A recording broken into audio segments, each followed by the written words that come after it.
সংগ্রামী গাজীপুরবাসী, আসসালামু আলাইকুম রাহমাতুল্লাহি ওয়া বারাকাতুহু। সংগ্রামী গাজীপুরবাসী, আজকে বাংলাদেশ জামাত ইসলামের এই ঐতিহাসিক কর্মী সম্মেলনে প্রথমে আমি আমাদের নেতৃবৃন্দকে প্রাণ ঢালা অভিনন্দন জানাই, প্রধান অতিথিকে প্রাণ ঢালা অভিনন্দন জানাই, ফুলের শুভেচ্ছা জানাই। তিনি গাজীপুরে এই ঐতিহাসিক কর্মী সম্মেলনে প্রধান অতিথি হিসেবে উপস্থিত হয়ে এই সম্মেলনকে সফলমণ্ডিত করেছেন। এই সম্মেলনে সভাপতিত্ব করেছেন গাজীপুরবাসীর পক্ষ থেকে আমাদের প্রধান অতিথি সহ অন্যান্য অতিথি নেতৃবৃন্দকে প্রাণ ঢালা অভিনন্দন এবং ফুলের শুভেচ্ছা। সংগ্রামী ভাই এবং বন্ধুরা, গাজীপুর একটা শিল্প অঞ্চল অধ্যুষিত এলাকা। আমরা লক্ষ্য করেছি প্রাচীন আগস্টের যে বিপ্লব সাধিত হল, এই বিপ্লবের মূল মন্ত্র ছিল বৈষম্য মুক্ত একটি সমাজ প্রতিষ্ঠা করা। এই প্রাচীন আগস্টের বিপ্লব ছিল চাঁদাবাজ মুক্ত একটি বিপ্লব করা।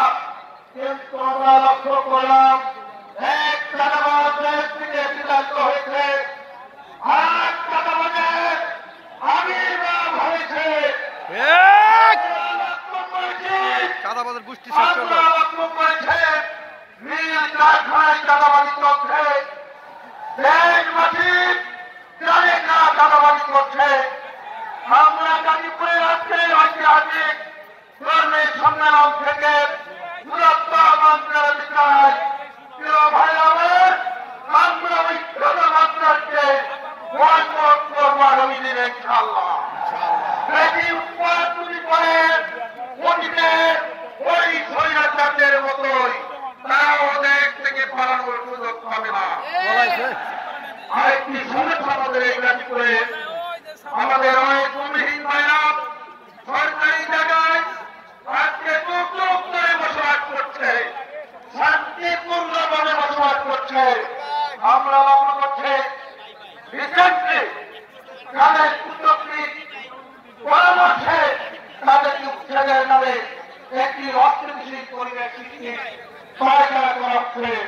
আমরা এই সমাবেশ থেকে একটি নিন্দন প্রতিবাদ জানাই। আমরা সরকারের কাছে আহ্বান জানাবো ওই ভূমিহীনদেরকে যেন পুনর্বাসন করা হয়।